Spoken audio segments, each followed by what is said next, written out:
We have a couple clips of MAGA clown Vivek Ramaswamy getting destroyed in a conversation with Mark Cuban, who, despite some of my stern disagreements with him as a staunch capitalist, has had a recent hero arc of sorts of roasting the right on Twitter and being very insightful and facts-based while doing so. And he brought the same energy to this conversation. So let's look over a few of these clips and see what was said, jump in with context, and most importantly, have a laugh at Vivek's expense. Hey, you! Yes, you! Did you know we have memberships for as low as $3 a month? You can help the channel grow, reach new heights, and help protect democracy. And you get a long list of exclusive perks, from members-only polls to getting my videos early. The link is always in the description of every video. If you want, go ahead and check that out. And thank you guys. The man told Mike Pence not to certify the election. The man called the Secretary of State, or was it governor? I forget, and asked for 11,072 votes. The man has stolen from more hardworking Americans. You were against Trump in 2016, though. You were against Trump in 2016. Right, but he was unethical then, and he's still unethical. And in 20, right? That's right, but that's the whole point. Trump University, Trump Soho, stole $4 million from a friend of mine that had sued to get it back.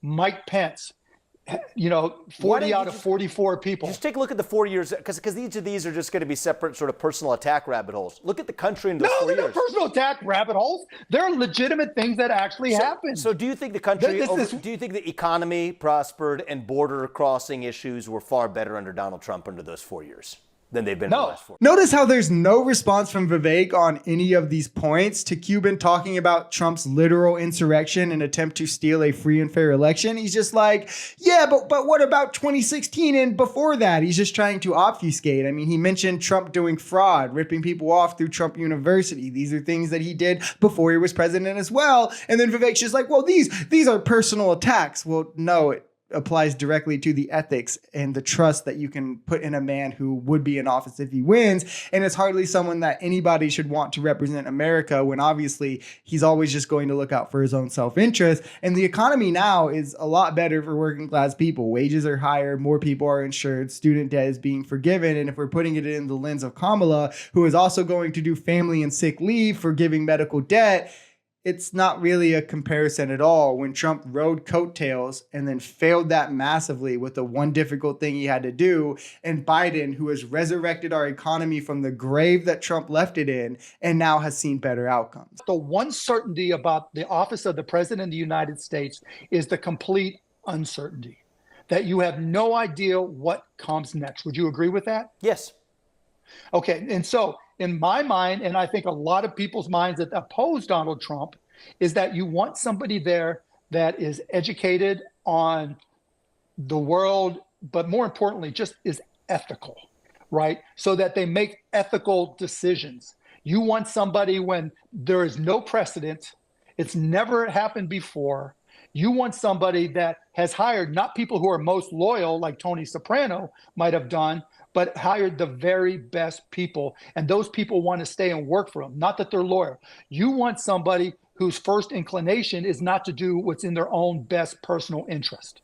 So right? Can I just say, you can't deny that's Donald Trump. I'm reluctant to get into, because I'm not a particularly partisan hack. I mean, hold on. Vivek is literally the biggest partisan hack that you can get. It doesn't get more partisan hackery than him. He ran a campaign for president on literally coddling Trump's balls, and we'll never knock him, even though shortly after January 6th, he wrote columns calling out Trump, calling his actions disgraceful, but now just walks all of them back, lies about them, says, oh no, you're just taking them out of context, and refuses to concede that they're accurate because he won't criticize Trump or Republicans at all. But Mark Cuban is exactly right. The last person you want in office who is someone whose first qualification in hiring is undying loyalty to him instead of quality to work or ability to serve, who will always look out for their own self-interest first and foremost, and someone who does not have the intelligence or aptitude to handle the problems when they come. I mean, Trump had one serious matter, COVID, and he absolutely failed it by every single metric. He rode the coattails of Obama's amazing economy up until then. And then when he had to be a president, put on his big boy pants one time, he literally failed. He's not someone who ever should have had the office, and God forbid that he ever has it again. That is what D in diversity is. It's saying, look, there's a lot of women, Black, Asian, whatever it may be, people that I think are not being recruited. That there are a lot of people who may not have the best test scores from the best school, but they may have a lot of soft skills from their experiences. And I'm going to go out and I'm going to find. What's the E? Okay, well, let me finish this point, right? Yep. We'll play forward. So I'll get to the E, right? I'm going to go and find the best possible candidates that I can.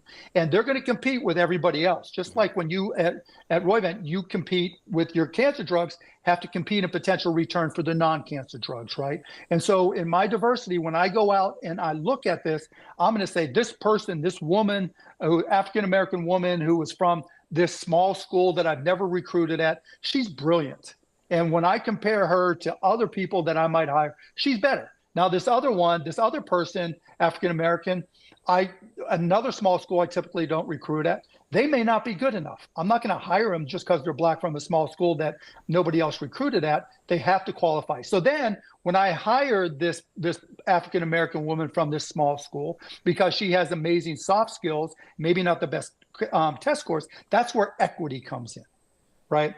Equity means putting people in a position to succeed, giving them the tools that they need. I mean, sorry, Mark, I wasn't familiar with your game. I mean, he just beautifully laid this out. People exactly like Vivek try to explain DEI as if it's discrimination against the more qualified white workers because they're inherently more qualified, which is kind of racist, I'm just saying. And they act as if it's just going and trying to find the first Black person you can and hiring them because they're Black, which it's not that at all. It is, as Mark said, saying that there's value in these groups that aren't being recruited enough, that often are being overlooked. So I'm going to look there and see what I can find. If they don't meet your qualifications, they're still not hired. They're not just hired because they're Black, but many of them bring diverse sets of skills and help you in your company more so than even others can. You can find diamonds in the rough. And to say it discriminates against others is just one, and as I said, inherently racist, that you're thinking that to hire a Black person, they're just less qualified than the white people you're overlooking. It's just stupid too. I mean, a boss might have an interview with an employee with 5 years and another one with 3 years experience. And if he feels like hiring the person with 3 year experience because he feels like he better suits him and what he's looking for his company, that's not discriminating against the more experienced, more qualified applicant, because there's a wide range of skills and qualifications that one can have. And they're also subjective to the job and to the owner who's doing the hiring. I mean, there's soft skills and other values that someone can bring that makes them equally, if not more qualified than someone who might have the better resume. And that's where diversity comes in and equity plays out in being sure that you put them in the same place to succeed as anyone else. It's about targets, not about quotas, about diversity being a qualification, looking where others aren't and finding value in those areas. If you enjoyed this video, we're Social Society. We're a commentary channel influenced by politics, society, and the economy. We are pretty left-leaning on this channel, but we're open to our right-wingers as well. The biggest thing here is having conversations that get everyone to the bottom of the truth. If that sounds like something that could interest you, consider smashing that subscribe button, leaving us a like, or even commenting on this video. We even have memberships available as low as $3 if you'd like to support, because the only way we become a society is together.